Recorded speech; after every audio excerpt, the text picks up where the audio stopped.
the comparison between martial arts and personal growth is that martial arts is not necessarily a team sport. It's more of an individual sport. And we look at it in the physical aspect. So everything you do in the martial arts training wise mainly affects you. So the amount of training that you put into it, being, learning all its strategies, its fighting techniques, speed, getting the agility, building up your strength, at the end it all benefits you. And one of the main outcomes of a martial artist is to become a very proficient fighter. That's the basic reason why people take martial arts. Now, a lot of martial arts will tell you that being in the martial arts has let them apply a lot of the unseen benefits to their everyday, day-to-day process of work, of school. One thing that my martial arts teacher told my mom when I was first joining, because I joined at the age of 13, so she was with me doing my inscription, is that being in the martial arts will actually help you out at school. Now, it doesn't mean it's going to raise your IQ. It's not going to do something, it's not going to do something that's out of this world.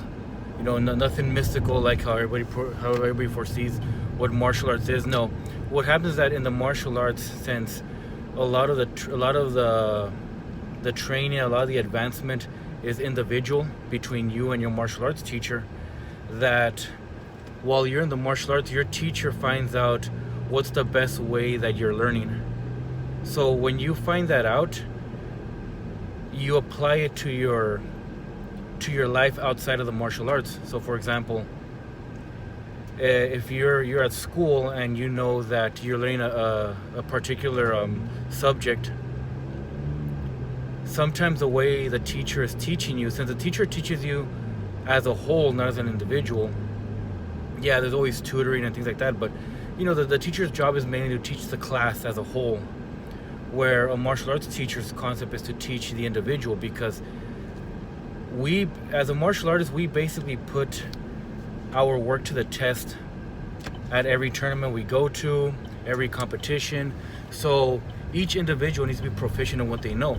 At school, there's not really anything that forces you to show your level of math, your level of English, aside from taking the tests at the end of the school year.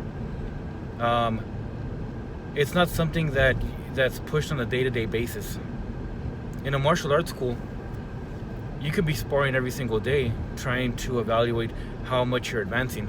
So the concept by the way you learn in the martial arts will help you out in your at school, because you learn to learn a different way. You realize that some things you're going to learn by watching, some things you're going to learn by hearing, some things you're going to learn by applying it yourself. So you apply these aspects to how you learn the school subjects. Now, I personally believe that the martial arts has helped me with the jobs that I have now. For example, I currently hold a leadership position as a district manager. The thing is that when I started working, I immediately rose up the ladder, like how you would like to say. And it's because in the martial arts, there's always a lot of the focus is in advancement.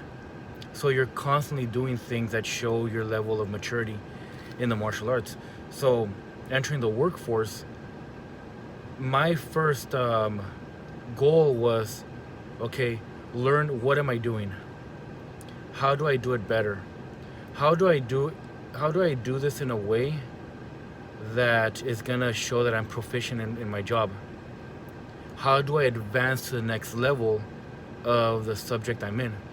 So being at work, I was always looking for the next advancement, not because I want to be somebody's boss, but because that's how I knew how to function. martial arts taught me to go up the ladder, because in the martial arts you have to go up the ladder. You have to advance. You have to move to the next belt, the next sash, the next level, in order to learn what's next, which is no different from the workforce. So let's break it down to fast food, okay? Only because I'm more familiar with this topic, is that in fast food, you start as an employee, and you learn how to do everything an employee needs to do in order to be proficient, and you focus on yourself, you know, and the whole point is to get better at your position in order to meet the goals. So what would be considered the advancement would be the next level. It could either be a key employee, it could be a leader, a team leader, a PIC, whatever you like to call it, whatever terminology it is that your business uses. You rise on that next level, and you have a whole new set of responsibilities. So in equivalent, that's basically your next belt level. And as soon as you learn that new level, you become proficient at it. So now you're thinking, okay, well, you know, I'm proficient at this. I'm learning all the aspects I need to become a person in charge. What's the next level? What's my advancement in this area? And again, it's not an ego boost. It's because as a martial artist, you know that in order to survive at anything that you do, you need to become proficient at it. You don't need to be mediocre, or just give the requirements. You need to go above that. In the world of fighting, if you just meet the requirements, somebody else that has surpassed the requirements is going to beat you. So we know that we always need to be at our top level, on top of our game, every single day. So there's a lot of personal growth when it comes to learning the martial arts, because it trains you how to enter the workforce, how to enter your school life, how to handle things. Because most likely you'll see a stereotype when you watch a martial arts movie. You see the martial artists, and in any situation that they're in, they're always calm, they're always observing. That's not an exaggeration. That's because the moment we encounter a problem, we're trying to already troubleshoot it and trying to fix it, trying to see, okay, how am I gonna solve this problem? How am I gonna be in control of the outcome? Because as a martial arts fighter, we tend to see life that way. So we apply it to almost everything in our life when it comes to martial arts. And I say martial arts because I'm not just targeting one specific martial art. A lot of martial arts use the same concept, especially with the advancement, especially with displaying how far you had advanced and matured in the martial arts. So yeah, you look at martial arts as a physical sport or a type of hobby, but most people look at it as a way of life, because they do apply it to almost everything that they do. Again, it's not to promote martial arts. I'm not saying that you don't have to be a martial artist to reach a high acclaimed level of leadership, or to become a great mentor. You don't need martial arts. It's just that in martial arts, you're always in control of what you're learning, and you're always observing how far what you've learned is going to take you, because the result is something that you put to the test almost on a daily basis. All right, everybody, leave your agreements, disagreements, share this video, subscribe. Sorry to talk your ear off, kept it under 10 minutes. Have a great day.